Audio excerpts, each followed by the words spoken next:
Farah sibuk memikirkan cara agar bisa menghindar dari acara makan malam bersama dengan kedua orang tua Daryl. Yang makin membuat dirinya makin terjepit, ternyata ibu Daryl malah ingin mampir ke apartemen Farah. Kalau sudah begini, cara apa lagi yang harus Farah pergunakan selain kata pasrah? Tak bisa menghindar, tak bisa berkelit. Seolah ibu Daryl ini yang mengatur dirinya hari ini. Kamu boleh mandi dan siap-siap dulu. Biar Mami yang tunggu di sini. Mami harus balas chat di grup. Dari tadi Mami ketinggalan berita terupdate dari teman-teman Mami.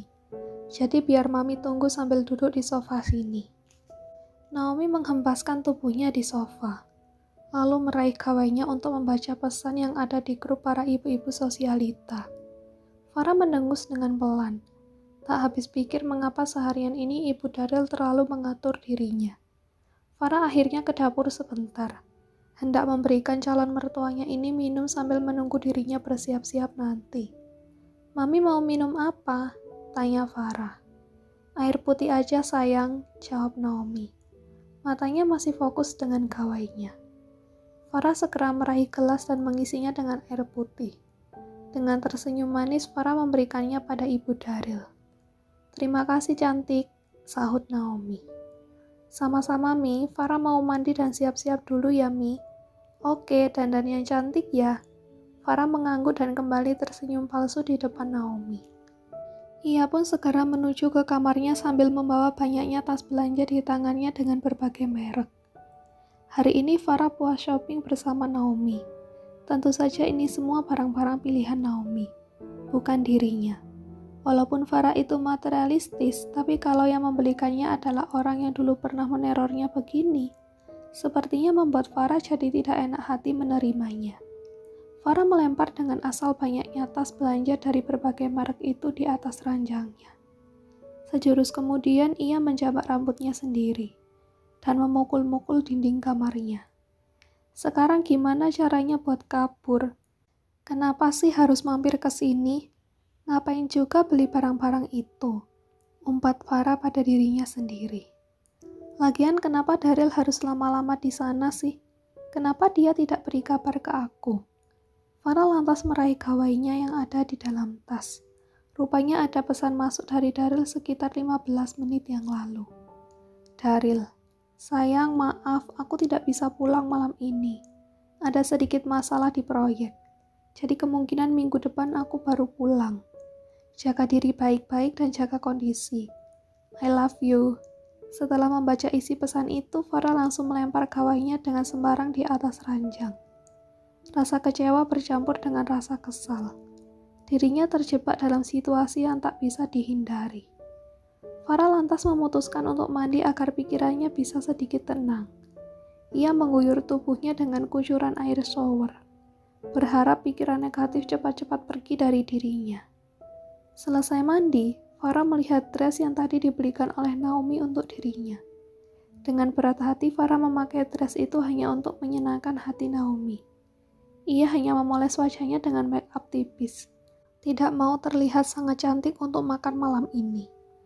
Farah keluar kamar dan menemukan Naomi yang masih sibuk dengan layar gawainya. Dasar ibu-ibu sosialita. Pasti pamer macam-macam di grup chat, pikir Farah dalam hati. Mami, Farah sudah selesai, ucap Farah seraya menghampiri Naomi. Naomi memperhatikan sejenak tampilan calon menantunya. Ia langsung berdecak kagum. Astaga, kamu cantik sekali sayang. Sebenarnya kata-kata ini tidak diharapkan keluar dari mulut Naomi. Padahal Farah sudah berusaha berdandan senatural mungkin, hanya supaya terlihat biasa di depan calon mertuanya. Tapi malah kalimat pujian yang keluar dan membuat Farah makin meringis. Apa Mami tidak siap-siap juga? Tanya Farah kemudian. Tentu, tapi nanti di hotel aja. Mami bisa mandi dan siap-siap di sana. Jelas Naomi.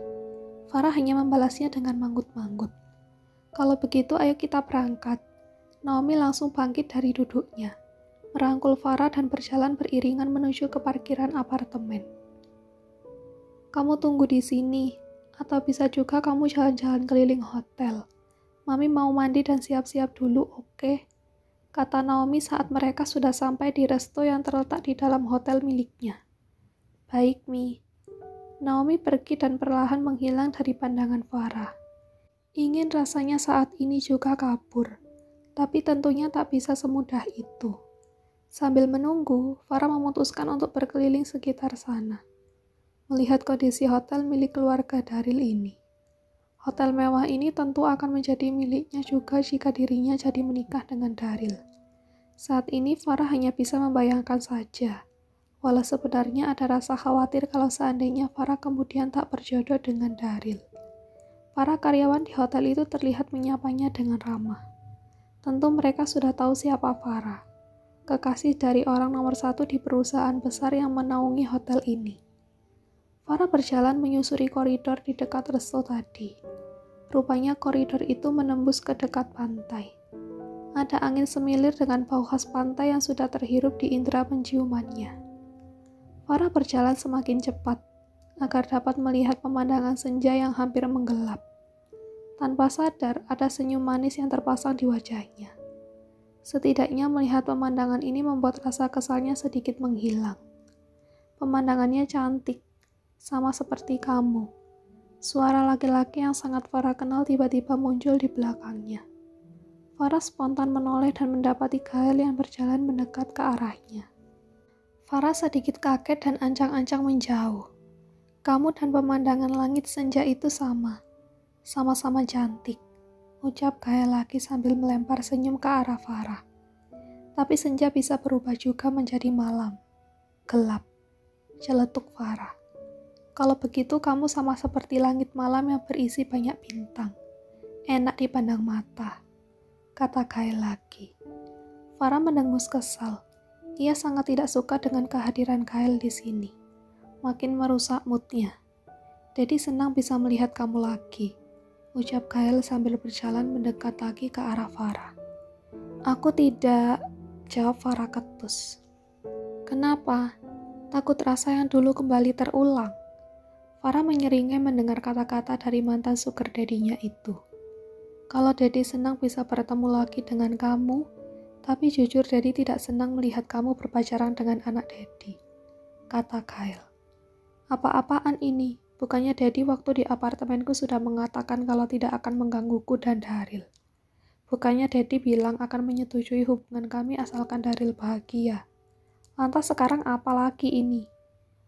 Kalau Daddy pikir-pikir, Daryl tidak pantas denganmu. Farah mengernyit ke arah Gael. Sementara Gael kembali tersenyum ke arah Farah. Ada sorot kerinduan di matanya. Artinya Daddy tidak menyetujui hubunganku dengan Daryl kan? Aku bisa langsung pergi dari kehidupan kalian. Tapi setelah aku pergi, tolong jangan ganggu aku lagi, ketus Farah. Daddy tidak minta kamu untuk pergi. Kalau Daddy minta kamu untuk bersama Daddy lagi bagaimana? Tiba-tiba Gael mengeluarkan kata-kata yang sama sekali tak ingin Farah dengar.